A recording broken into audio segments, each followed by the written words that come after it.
Hey guys, it's Casey. Welcome to Reviewsday Tuesday, the day that I review books I've recently read and liked, and hopefully recommend some books for those of you who like to read. It's fortuitous that I do this show on Tuesdays because today's pick is Tuesdays with Morrie by Mitch Albom. I went into this book with no expectations. Even the tagline, an old man, a young man, and life's greatest lesson, didn't tip me off to the subject matter. I'd never seen the movie. I didn't even know there was one until my mom looked at the book and was like, oh, I remember the movie from this. But I was extremely impressed by the quality of writing and storytelling, and also the fact that this is a memoir masquerading as a novel. Normally, I don't review nonfiction books. I don't really like to read them. Most of the time, I find nonfiction very dry and not really emotionally connected, which is weird because of course, things that have actually happened and really impact the author should invoke more emotion in me, but it really doesn't usually. This book never once stated that it was based on a true story or that it was about the author's life.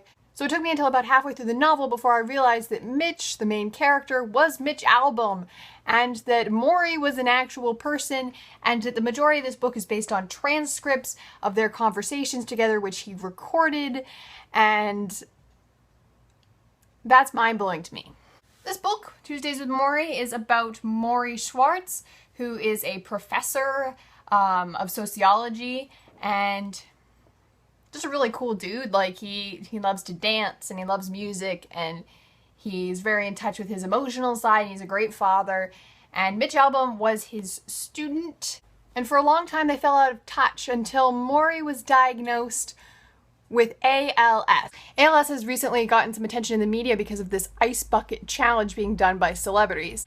I don't really understand the point of celebrities doing it, since the point of the ice bucket challenge is to either donate $100 or dump a bucket of ice water over your head and only donate $10. So hopefully these celebrities are donating more to the cause than just their obligatory $10 plus nominating 10 other people. But certainly it's gotten awareness out about the disease, which is also called Lou Gehrig's disease, after a baseball player who was afflicted, and it's the disease that Stephen Hawking has, so it's very in the media right now. Lou Gehrig's disease, or ALS, is very debilitating. It is a death sentence, and when Morrie finds out that he has it, he decides he's going to use what time he has left on Earth for the best. So he ends up on television on a Dateline show, and that's where Mitch sees his old professor, realizes that he wants to reconnect with him, and looks him up. They get together to write their last thesis, which is about life and death and love and life lessons and spirituality, and basically they sit down every Tuesday and they have a deep emotional conversation, which Mitch records with a tape recorder and then goes home and transcribes and turned into this book. Talking about it now, it really doesn't sound all that interesting, especially when the majority of the book talks about how Morrie's body is deteriorating, how the disease is taking things from him, like dancing and writing, and eventually the ability to speak, which is Morrie's greatest gift, his words and his ability to make people feel better and to listen and to give advice. And it's kind of this heartbreaking tale of slowly decaying while still alive, and how he comes to terms with the fact that he knows he's going to die, and he has a pretty solid timeline on when it's going to happen. And a lot of the book is just his insights and his quotes on what he's thinking at various points, and you know, his thoughts on marriage and his thoughts on childhood and his thoughts on religion.